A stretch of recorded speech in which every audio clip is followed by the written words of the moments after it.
তিস্তা ইস্যুতে সব সিদ্ধান্ত নেবে বাংলাদেশ, মন্তব্য চীনের রাষ্ট্রদূতের। আঞ্চলিক যোগাযোগ বাড়াতেই ভারতের সাথে সমঝোতা, বললেন পররাষ্ট্রমন্ত্রী। মালয়েশিয়া যেতে না পারা কর্মীদের টাকা 18 জুলাইয়ের মধ্যে ফেরতের নির্দেশ প্রতিমন্ত্রীর, নইলে এজেন্সির বিরুদ্ধে কঠোর ব্যবস্থা। এবং যুক্তরাজ্যে চলছে ভোট গ্রহণ, পরাজয়ের শঙ্কায় সুনাক, ভোট দিচ্ছেন অভিবাসীরা। ব্রিটিশদের পথ দেখাতে লড়ছেন 34 বাংলাদেশি বংশোদ্ভূত। স্বাগত জানাচ্ছি প্রবাসী নিউজ 24 সংবাদে, সঙ্গে আছে আমি আহসান হাবিব। দেখছিলেন সংবাদ শিরোনাম, এবারে বিস্তারিত সংবাদ। তিস্তা নদীতে কি প্রকল্প হবে এবং কিভাবে হবে তা একান্তই বাংলাদেশের সিদ্ধান্ত বলে মন্তব্য করেছেন চীনের রাষ্ট্রদূত ইয়াও ওয়েন। ডিক্যাপ টকে তিনি বলেন, প্রধানমন্ত্রী শেখ হাসিনার আসন্ন চীন সফরে দুদেশের কৌশলগত সম্পর্ক আরও শক্তিশালী হবে। জানান, অর্থনৈতিক সংকট মোকাবেলা সহ বাংলাদেশের দক্ষিণাঞ্চলের উন্নয়নে বিস্তারিত পরিকল্পনা করছে ঢাকা বেইজিং।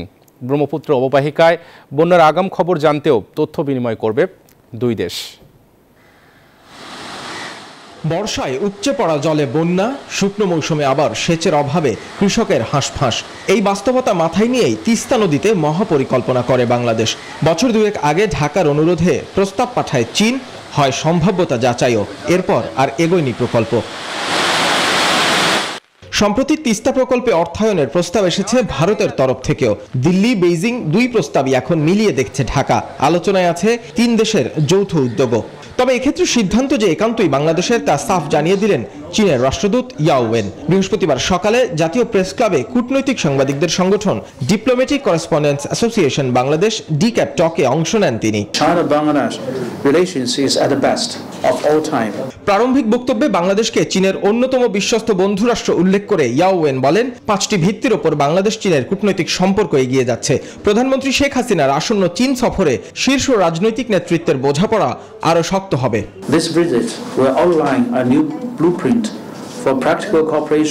বহুল আলোচিত তিস্তা মহাপরিকল্পনা নিয়ে এক প্রশ্নের উত্তরে রাষ্ট্রদূত বলেন, চীন যে কোনো সার্বভৌম সিদ্ধান্তের প্রতি শ্রদ্ধাশীল। On the territory of Bangladesh, so that is your river. So whatever project regarding Tista River is purely on Bangladesh side to make decision, and the decision has to be respected by all of us. প্রধানমন্ত্রীর চীন সফরে কি কি সমঝোতা বা চুক্তি হবে সে সম্পর্কে এখনই বলার সময় আসেনি বলে মন্তব্য করেন ইয়াও ওয়েন। অর্থনৈতিক খাতের সুযোগগুলো খতিয়ে দেখছে দুই দেশ। রিজার্ভ সংকট মোকাবেলায় বাংলাদেশের নতুন ধরনের প্রস্তাব বেইজিং যাচাই বাছাই করছে বলেও জানান তিনি।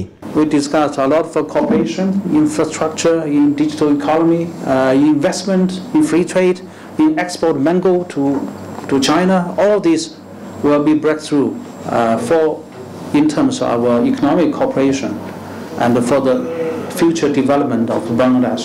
And also we'll have a lot of cooperation in regional. Teesta প্রকল্পে ভারতের বিনিয়োগের প্রস্তাব প্রসঙ্গে ইয়াও ওয়েন স্পষ্ট করেই বলেন, চীনও চায় বাংলাদেশ তার প্রতিবেশী দেশের সাথে ভালো সম্পর্ক রাখুক। We want to see Bangladesh have good relations with neighboring countries. Nahid Hossain, news 24, Dhaka. ভারতের সহযোগিতায় বাংলাদেশের রেল ও সড়ক পথের উন্নয়ন হচ্ছে।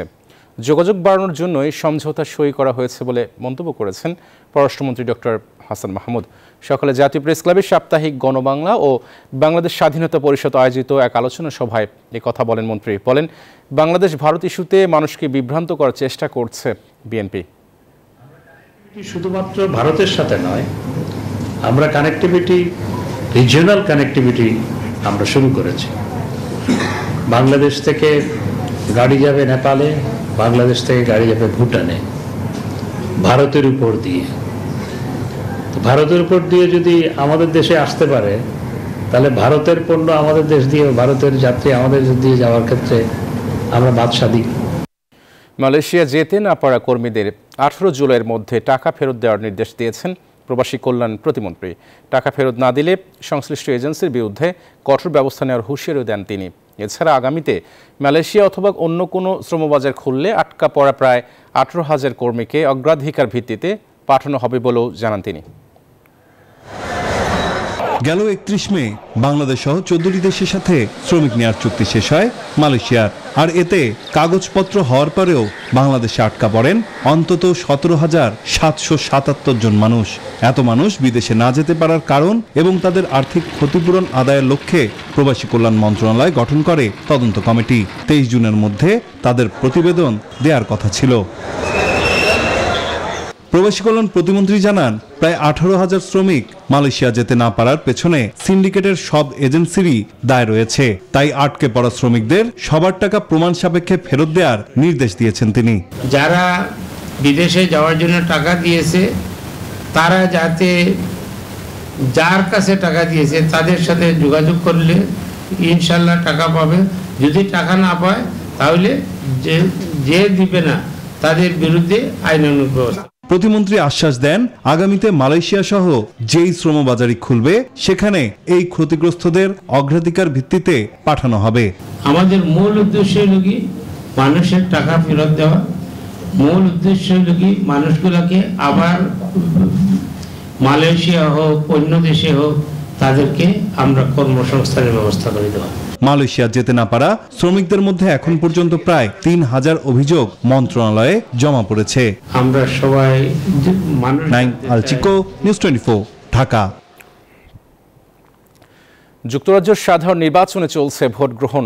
স্থানীয় সময় সকাল ৭টায় শুরু হওয়া এই ভোট চলবে রাত ১০টা পর্যন্ত।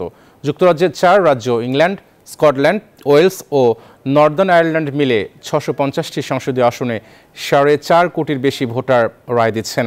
দেশটিতে এবারের নির্বাচনে সবচেয়ে বেশি গুরুত্ব পাচ্ছে অর্থনৈতিক স্থবিরতা, স্বাস্থ্য, আবাসন সংকট, জীবনযাত্রার ব্যয়, অভিবাসন ও বৈদেশিক নীতির মতো বিষয়গুলো।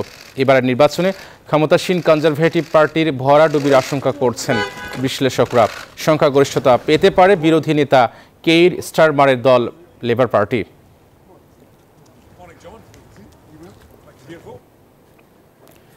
ব্রিটিশি রাজনীতিতে প্রার্থী হয়ে এবার পথ দেখাচ্ছেন বাংলাদেশি বংশোদ্ভূত ব্রিটিশরা। বঙ্গবন্ধুর নাতনি টিউলিপ সিদ্দিক সহ বাংলাদেশি বংশোদ্ভূত রেকর্ড ৩৪ প্রার্থী অংশ নিচ্ছেন নির্বাচনে। এর মধ্যে একক দল হিসেবে বিরোধী লেবার পার্টি থেকে প্রতিদ্বন্দ্বিতা করছেন সর্বোচ্চ ৮ জন। যুক্তরাজ্যে ২০১৫ সালের নির্বাচনে প্রার্থী হয়েছেন ১১ জন ব্রিটিশ বাংলাদেশি। ২০১৯ সালে সংখ্যাটি বেড়ে ১৪ হয়। আর এবার সাধারণ নির্বাচনে লড়াই করছেন রেকর্ড ৩৪ জন বাংলাদেশি বংশোদ্ভূত প্রার্থী, যাদের বেশিরভাগই এবার ভোটে দাঁড়িয়েছেন প্রথম। এবার ৮ জন ব্রিটিশ বাংলাদেশিকে প্রার্থী করেছে যুক্তরাজ্যের প্রধান বিরোধী দল লেবার পার্টি, যাদের মধ্যে ৪ জনই সদ্য ভেঙে দেওয়া পার্লামেন্টের সদস্য ছিলেন। বেতনাল গ্রিন অ্যান্ড স্টেপনি আসন থেকে এবারও লড়াই করছেন রুশনারা আলী। সিলেটের বিশ্বনাথে ১৯৭৫ সালে জন্ম নেওয়া রুশনারা মাত্র ৭ বছর বয়সে বাবা মার সঙ্গে পাড়ি জমান লন্ডনে। প্রথম বাংলাদেশি বংশোদ্ভূত ব্রিটিশ এমপি হওয়ার গৌরব অর্জন করেন ২০১০ সালে। বঙ্গবন্ধুর ছোট মেয়ে শেখ রেহানা ও শফিক সিদ্দিকীর মেয়ে টিউলিপ সিদ্দিক জন্মগ্রহণ করেন লন্ডনের মিচামে। ২০১৫ সালে লেবার পার্টি থেকে মনোনয়ন পেয়ে সংসদ সদস্য হন প্রধানমন্ত্রী শেখ হাসিনার ভাগ্নি ও শেখ রেহানার মেয়ে টিউলিপ। ২০১৯ সালে দ্বিতীয়বার জয় পান তিনি, লড়ছেন এবারও। টিউলিপের সঙ্গে একই বছর লেবার পার্টি থেকে জয়ী হন পৈতৃক সূত্রে পাবনার মেয়ে রূপা হক। ১৯৭২ সালে লন্ডনের ইলিংয়ে জন্ম নেয়া রূপা লেবার পার্টির সদস্য হন ১৯৯১ সালে। ২০১৯ সালে পূর্ব লন্ডনের পপুলার অ্যান্ড লাইমহাউস আসন থেকে লেবার পার্টির মনোনয়নে প্রথমবার এমপি নির্বাচিত হন আফসানা বেগম। বাংলাদেশে তার আদি বাড়ি সুনামগঞ্জের জগন্নাথপুরে।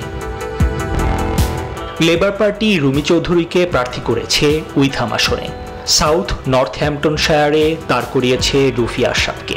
নুরুল হক আলী প্রার্থী হয়েছেন গর্ডন অ্যান্ড বুশানে এবং ব্রিজ অ্যান্ড ইমিংহামে প্রার্থিতার সুযোগ পেয়েছেন নাজমুল হুসাইন। ক্ষমতাসীন টরি পার্টি এবারের নির্বাচনে টটেনহাম থেকে আতিক রহমান এবং ইলফোর্ড সাউথ থেকে সৈয়দ সাইদুজ্জামানকে দাঁড়া করিয়েছে। ব্রিটেনের ওয়ার্কার্স পার্টি থেকে 6 প্রার্থী, রিফর্ম ইউকে, লিবডেম এবং স্কটিশ ন্যাশনাল পার্টি থেকে একজন করে বাংলাদেশি বংশোদ্ভূত ব্রিটিশ নাগরিক নির্বাচনে দাঁড়াচ্ছেন। এছাড়াও গ্রিন পার্টি থেকে 3 প্রার্থী, সোশ্যালিস্ট পার্টি থেকে 1 এবং স্বতন্ত্র 11 প্রার্থী লড়ছেন নির্বাচনে। নিবির আমিন, নিউজ 24। ব্রেক্সিটের পর আর অর্থনৈতিক চাপে মিউজিক্যাল চেয়ারে পরিণত হয়েছে 10 ডাউনিং স্ট্রিট। 7 চ্যালেঞ্জের মুখে আগাম নির্বাচন, তবে এবার বাস্তবতা ভিন্ন। বিভিন্ন জরিপ বলছে 15 বছর পর ক্ষমতায় আসতে চলেছে লেবার পার্টি। শেষ পর্যন্ত ক্ষমতায় যারাই আসুক না কেন, ভোটারদের মাথা ব্যথার কারণ হয়ে ওঠার 7টি চ্যালেঞ্জ নিয়ে তাদের সামনে এগোতে হবে। টরি শাসনে 14 বছরে 5 জন প্রধানমন্ত্রী দেখেছে যুক্তরাজ্য। ব্রেক্সিট প্রশ্নে বিভক্তি পাল্টে দিয়েছে ব্রিটেনের চলার পথ। ব্রেক্সিট বাস্তবায়ন আর অর্থনীতির চাপে 10 ডাউনিং স্ট্রিট মিউজিক্যাল চেয়ারে পরিণত হলেও কনজারভেটিভরা ক্ষমতা টিকিয়ে রাখতে পেরেছিল। তবে এবার বাস্তবতা ভিন্ন। ভঙ্গুর অর্থনীতি, জীবনযাপনে ব্যয়ের বোঝা, আবাসন, স্বাস্থ্যসেবা, অভিবাসন ও গাজা যুদ্ধ সহ বৈশ্বিক বাস্তবতা এক কঠিন সময়ে সাধারণ নির্বাচনে ভোট দিতে যাচ্ছে বিশ্বের 6ষ্ঠ অর্থনীতির দেশ যুক্তরাজ্যে।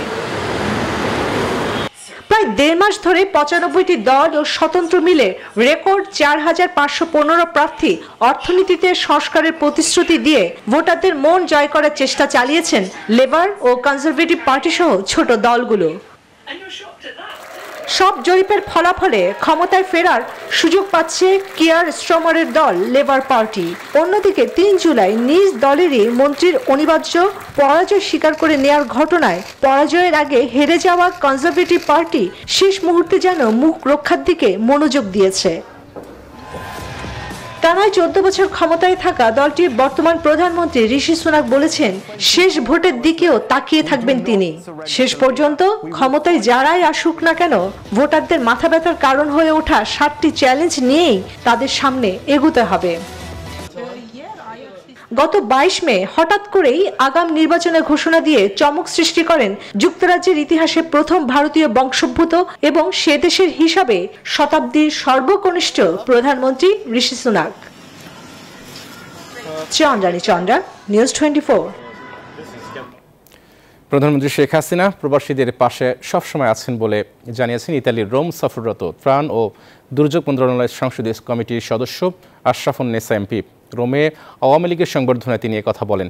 আয়োজিত সংবর্ধনায় সভাপতিত্ব করেন ইতালি আওয়ামী লীগের সহ সভাপতি আব্দুর রশিদ। যুগ্ম সাধারণ সম্পাদক সৈয়দ সুমনের পরিচালনায় এ সময় বক্তব্য রাখেন সহ সভাপতি দিন মোহাম্মদ সহ আরও অনেকে। আমার অনেক ভালো লাগলো, কারণ আমি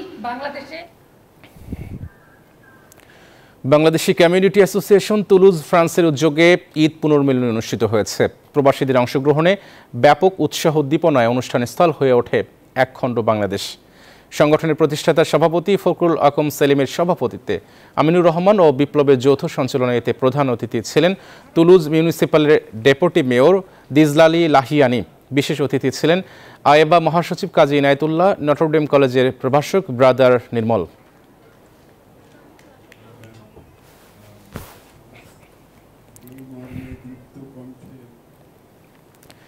এবার ঈদে দেশের সর্বাধিক প্রেক্ষাগৃহে মুক্তি পেয়েছে শাকিব খান অভিনীত তুফান ছবিটি। রায়হান রাফি পরিচালিত এই সিনেমা মুক্তির পর থেকে দেশের সিনেমা হলগুলোতে ছিল দর্শকদের উপচে পড়া ভিড়। শুধু বাংলাদেশে নয়, সিনেমাটি একযোগে বিশ্বের 15টি দেশে প্রদর্শিত হচ্ছে। গেল 28 জুন আমেরিকা, কানাডা, অস্ট্রেলিয়া, যুক্তরাজ্য, ফ্রান্স, কাতার, ওমান সহ শতাধিক থিয়েটারে মুক্তি পেয়েছে তুফান। এবার মুক্তি পেল ভারতে। ছবিটির প্রচারণায় কলকাতায় আছে তুফান টিম।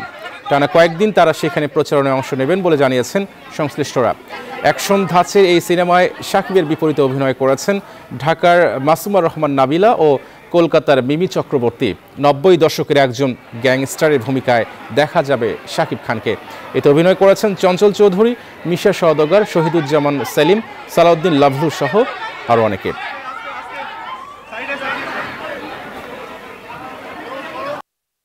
আমি খুবই এক্সাইটেড, কারণ ওরা দুজন স্ক্রিনে খুবই ভালো লাগছে। এবার দর্শকরা কি করে সেটা হতে পারে। সিনেমা চলতে হবে, সিনেমা এগোতে হবে, বাংলা দর্শক মানে যারা যারা আছে সারা পৃথিবী জুড়ে সবার কাছে বাংলা সিনেমা জয় জয়কার হোক, তাহলে অন্তত আমার ভালো হবে, কারণ সেই একটা বিরাট বড় মাল্টি স্টোরিড বিল্ডিংয়ের আমিও একটা ছোট্ট বাসিন্দা। থ্যাংক ইউ ফর লাভিং উড়াদুরা অ্যান্ড দুষ্টু কোকিল। আর যদি তুফান ইন্টারন্যাশনালি খুব ভালো করছে, বক্স অফিসে খুব ভালো, যদি কলকাতায়ও দেখে নেয় তাহলে তো it's cherry on the top.